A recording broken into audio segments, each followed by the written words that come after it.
చాలా ఘనంగా ఏర్పాటు చేస్తారు మీ కమిటీ. ఈసారి ఎలా ఉండబోతుంది ఖైరతాబాద్ నవరాత్రి ఉత్సవాలు? చూడండి, ఈ సంవత్సరము 1954లో స్టార్ట్ అయిన వినాయక ఉత్సవాలు ఈ సంవత్సరానికి 70 సంవత్సరాలు కంప్లీట్ అయ్యాయి. చాలా ఘనంగా జరగబోతూ ఉన్నాము. మీరు చూసినట్టయితే సప్తముఖ మహాశక్తి వినాయకుడు ఖైరతాబాద్లో దర్శనం ఇవ్వబోతా ఉన్నాడనమాట. అయితే ఒకవైపు మీరు చూసినట్టయితే శ్రీనివాస కళ్యాణము, శివపార్వతుల కళ్యాణం అనేది మనము ఇక్కడ ఏర్పాటు చేశాము.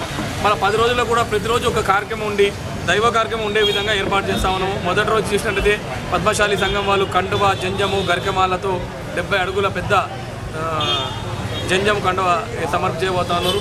మరి మీరు సెకండ్ రోజు వచ్చేసరికి సండే ఉన్నది. మండే రోజు మీరు చూసినట్టయితే భగవంతుని లక్ష రుద్రాక్షలు, కాశీ నుంచి తెచ్చిన రుద్రాక్షలు భగవంతుడు ఏర్పాటు చేయబోతా ఉన్నారు. అదే రోజు సాయంత్రము మరి శివపార్వతుల కళ్యాణం ఉంది. దాని నెక్స్ట్ డే మీరు తీసుకున్నట్టయితే పద్మశాలి కులస్థ నుంచి దాదాపు 70 హోమకుండాలు పెట్టేసేసి మహారుద్రాభిషేకం, రుద్రహోమము, గణపతి హోమం అనేది ఇక్కడ జరపబోతా ఉన్నాము. మళ్ళీ గురువారము లేదా శుక్రవారము శ్రీనివాస కళ్యాణం అన్నమాట. ప్రతిరోజు ఈ నవరాత్రి ఉత్సవాలు ఘనంగా జరపబోతా ఉన్నాము. మరి ఇంకోటి ఏంటంటే ఈ సంవత్సరము ఇంకోటి ఏంటంటే ప్రతి సంవత్సరం 11 రోజులు ఉన్న వినాయకుడు భక్తుల దర్శనానికి 9 రోజులే ఇచ్చే అవకాశం ఉంది. ఎందుకంటే మన 10వ రోజు మీరు వినాయకుని ముందున్న బ్యారికేడ్లు అవన్నీ తీసే కారణంగా 9 రోజులు ఇస్తారు.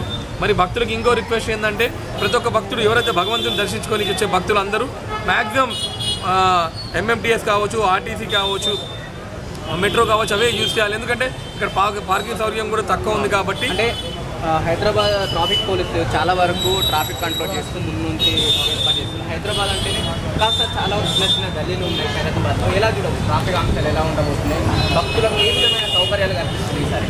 చూడండి, అన్ని రకాలుగా మన అరేంజ్మెంట్స్ అనేది మేము చెప్తా ఉన్నాము.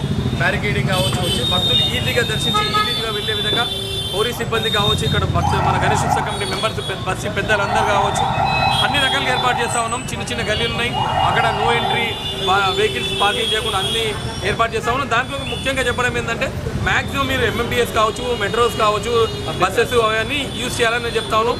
ఇంకా ఏంటంటే రష్ ఎక్కువైతున్న కారణంగా ప్రతి ఒక్క భక్తుడు ఉదయం 4 గంటల నుంచి భగవంతుని దర్శించే విధంగా ఏర్పాటు చేస్తూ ఉన్నాము.